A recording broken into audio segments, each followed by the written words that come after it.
Bonjour et bienvenue sur la chaîne Le Culte du Dé.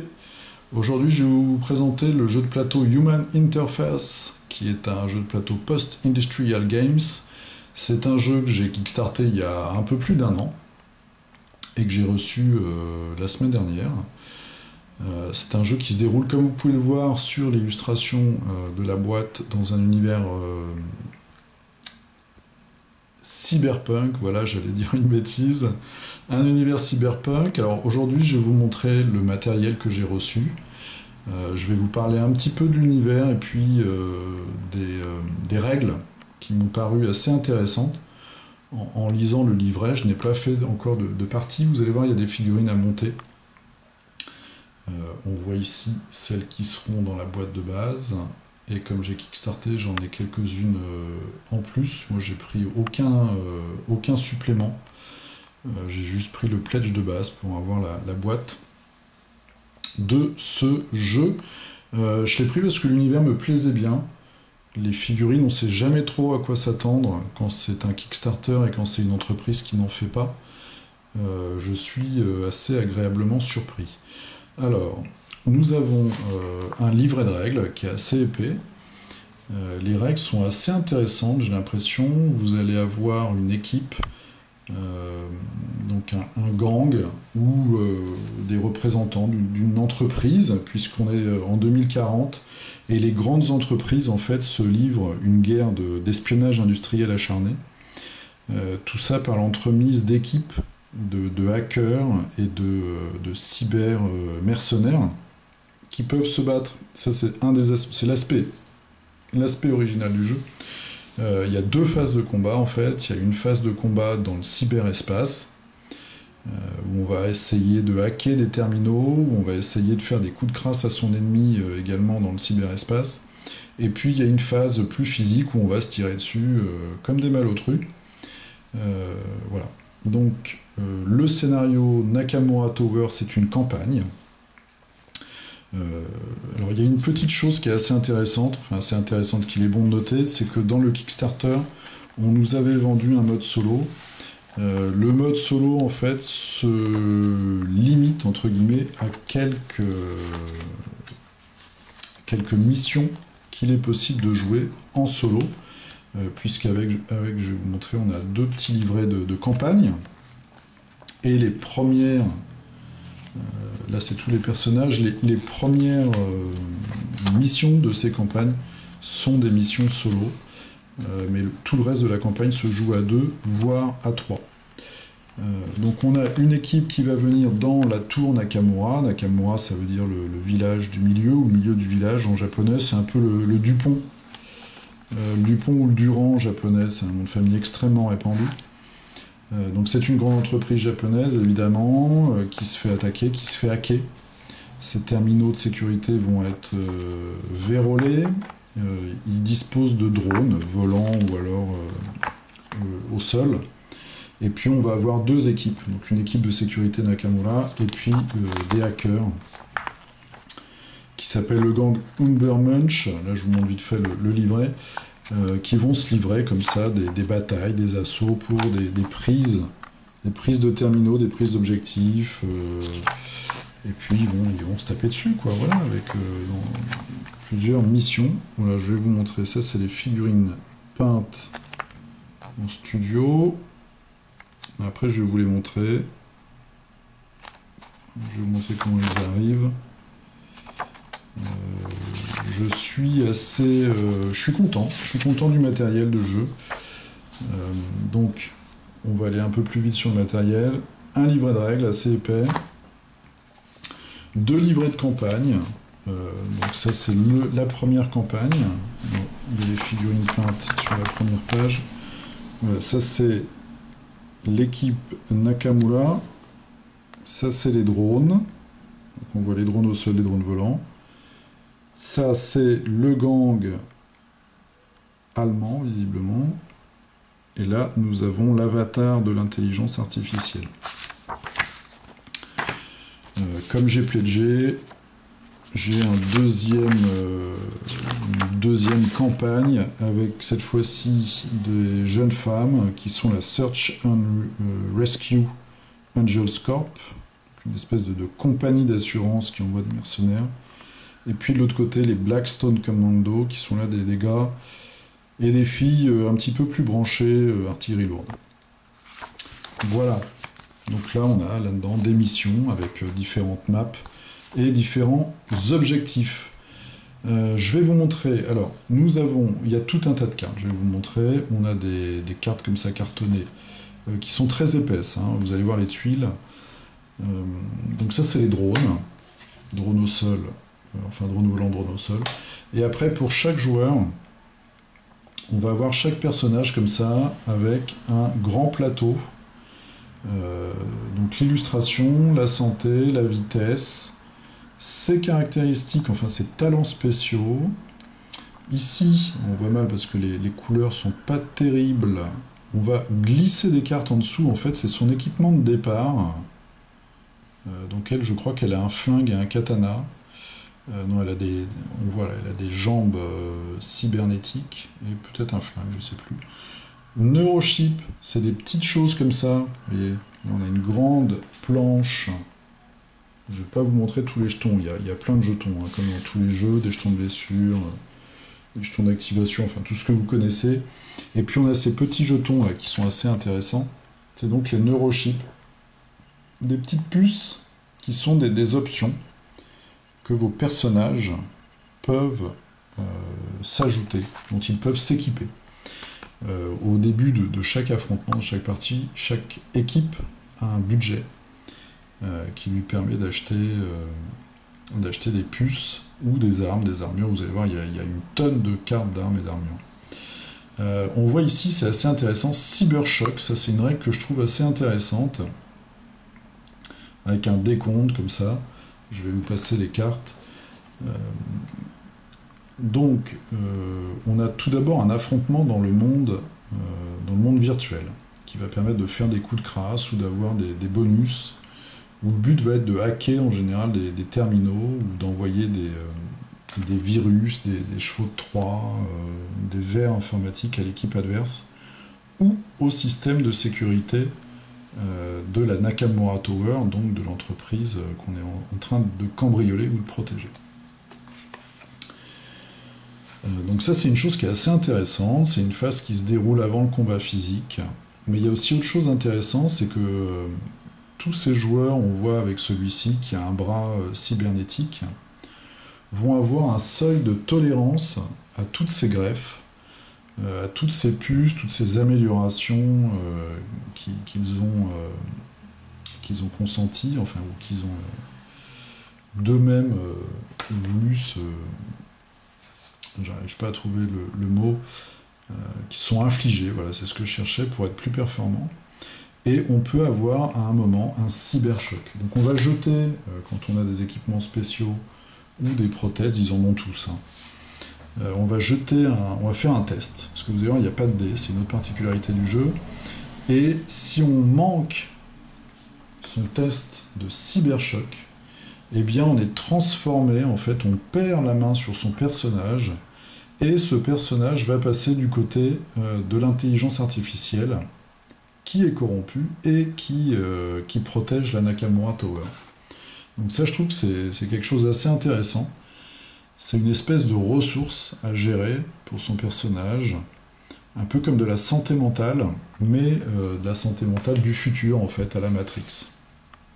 Donc on va essayer de gérer également, en plus de ses points de vie, en plus de son équipement et de son positionnement, on va gérer ce fameux seuil de cyberchoc pour ne pas devenir comme cette figurine, comme ce personnage, un avatar de l'intelligence artificielle.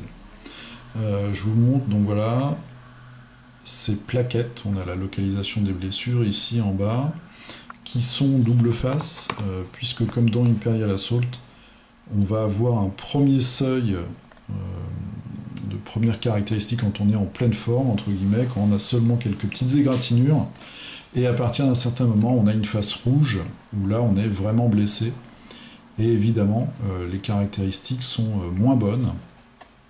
On va avoir moins de points de vie, on va avoir moins de vitesse, moins de caractéristiques ou de talent, tout ça dépendant évidemment de chaque personnage. Je vais continuer rapidement sur cette pile avec les tuiles. Alors il y en a beaucoup des tuiles. Elles sont pas très grandes, elles sont carrées. Elles représentent donc l'intérieur de la tour. Beaucoup de diversité. Après, au niveau de la beauté des tuiles, bon, c'est pas terrible. Enfin, c'est pas, voilà, c'est des petits éléments qui sont rajoutés. C'est pas terrible, mais ça fait le boulot. Franchement, donc il y a des choses qui sont vraiment dessinées. On voit là des espèces de réacteurs. Après, il y a des éléments qui sont quand même moins chanceux, comme ce salon avec ce canapé. Mais comme on est dans un univers futuriste, je trouve que ça passe. Franchement, beaucoup de diversité. Je trouve qu'il y a quand même beaucoup de matériel dans cette boîte. Et donc c'est pas mal. Je trouve que ça fait l'affaire. Voilà, ça fait le boulot. Là on voit c'est un laboratoire avec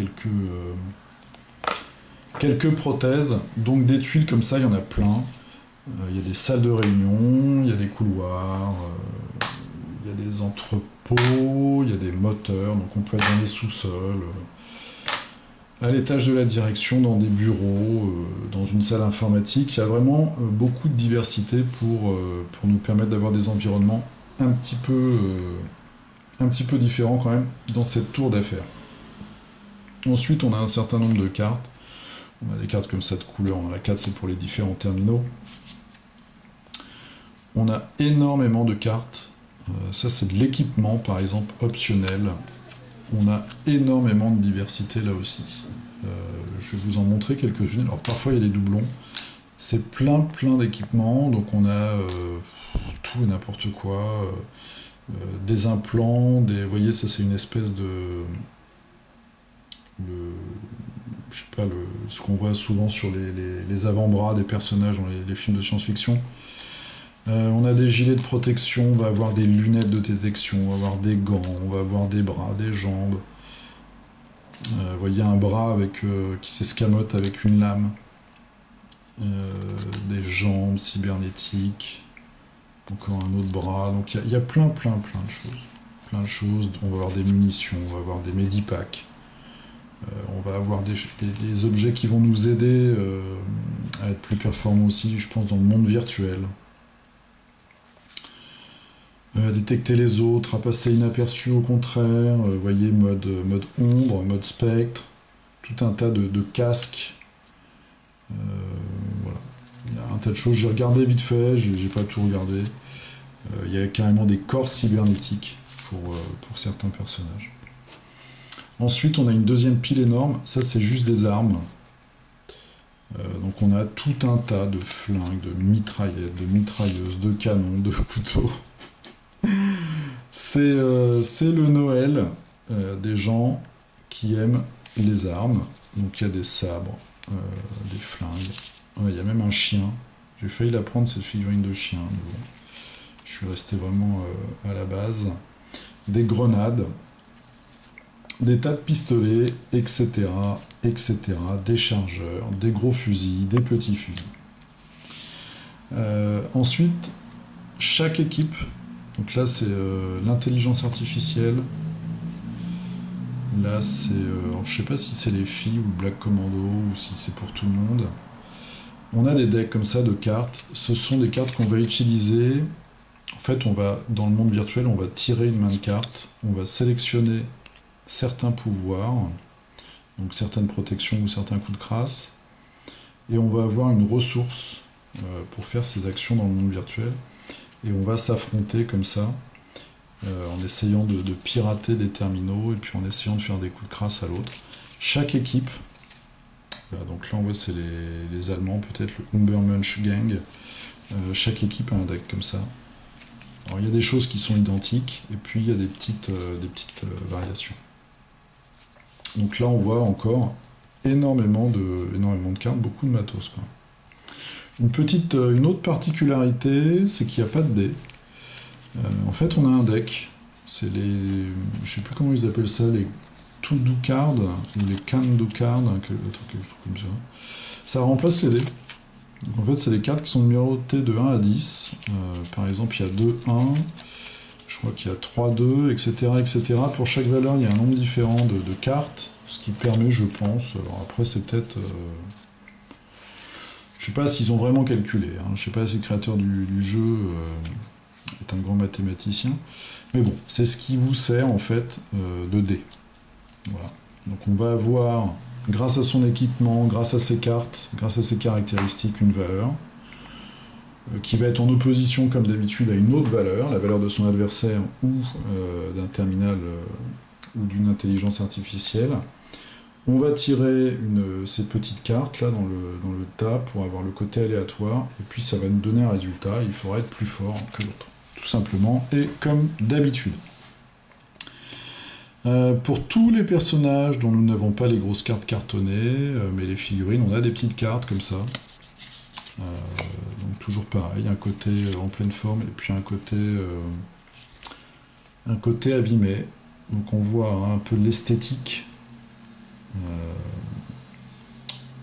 qui me fait beaucoup penser, ces mangas, ces armures comme ça me fait penser à Ghost in the Shell,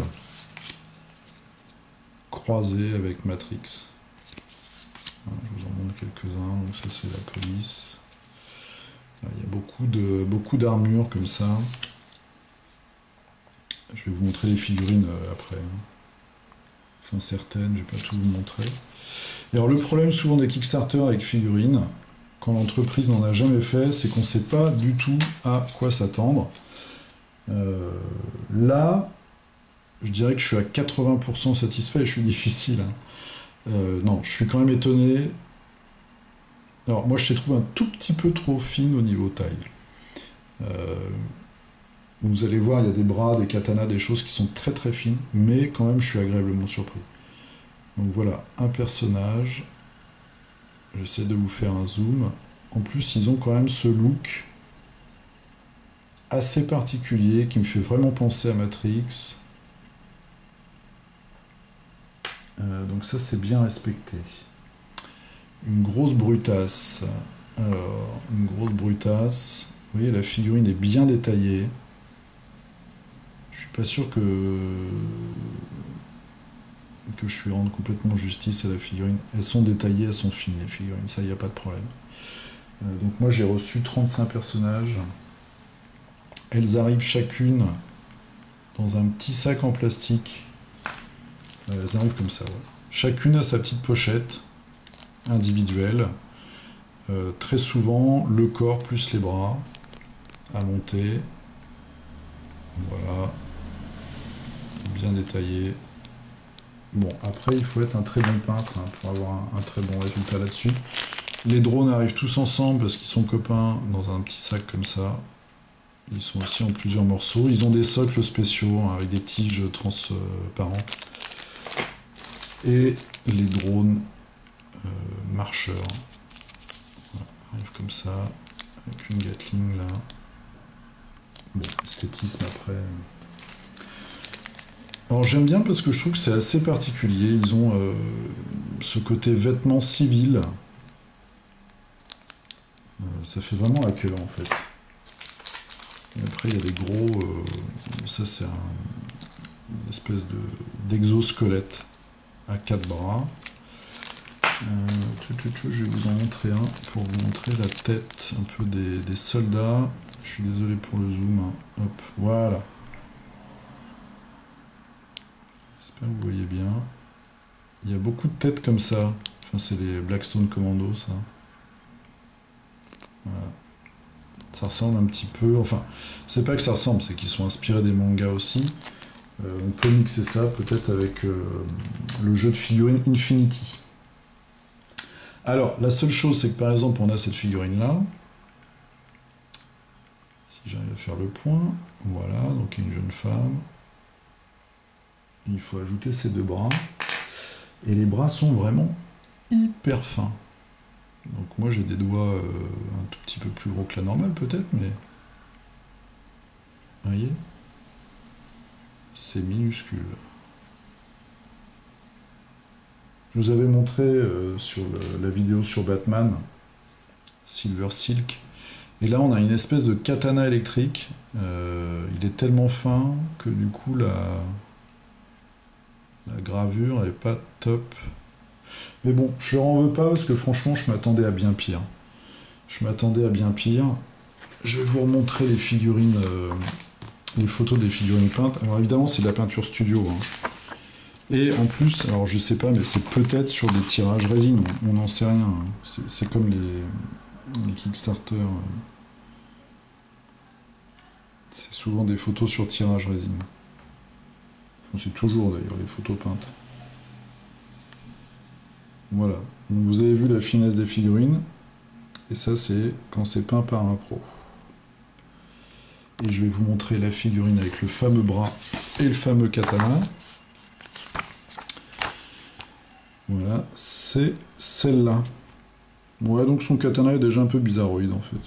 C'est une espèce de truc électrique. Shinsu Oneda. Voilà. Voilà, bon, c'est une présentation sortie du carton, hein, ce jeu.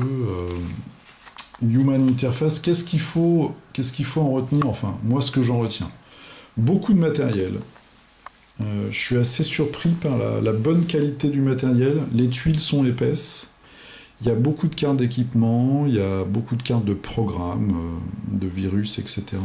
Il y a aussi un sac comme ça, avec tous les socles, évidemment. Les figurines arrivent dans une boîte, comme ceci. Donc voilà, moi j'en ai eu 35. Il y en aura un peu moins dans la boîte de base. Je ne sais pas si leur jeu va sortir en France. En tout cas, là ils sont en train de travailler déjà sur la suite, je pense. Je trouve que ce Kickstarter est bien réalisé, que le produit fini est un beau produit. J'ai pas encore testé les règles, mais ce double affrontement là dans le virtuel, dans le réel, le fait de pouvoir se transformer en espèce de zombie contrôlé par l'intelligence artificielle, ça me plaît bien. Je trouve que ça colle bien à l'univers. Je trouve ça assez cohérent.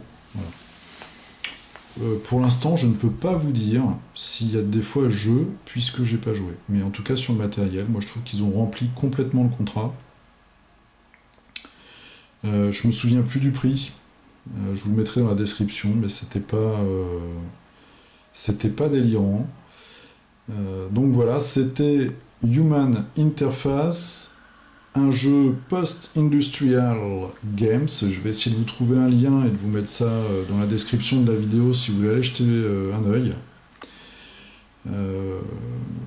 Une fois que j'aurai peint quelques figurines et peut-être joué, alors peut-être à la rentrée, je sais pas, eh bien je vous ferai une vidéo de retour ou peut-être même une partie solo contre l'intelligence artificielle. On ne sait jamais. Je vous dis à très bientôt, j'espère, pour une autre vidéo sur de la peinture de figurines ou sur un jeu. Je vous dis à plus, salut, jouez bien, peignez bien, à plus.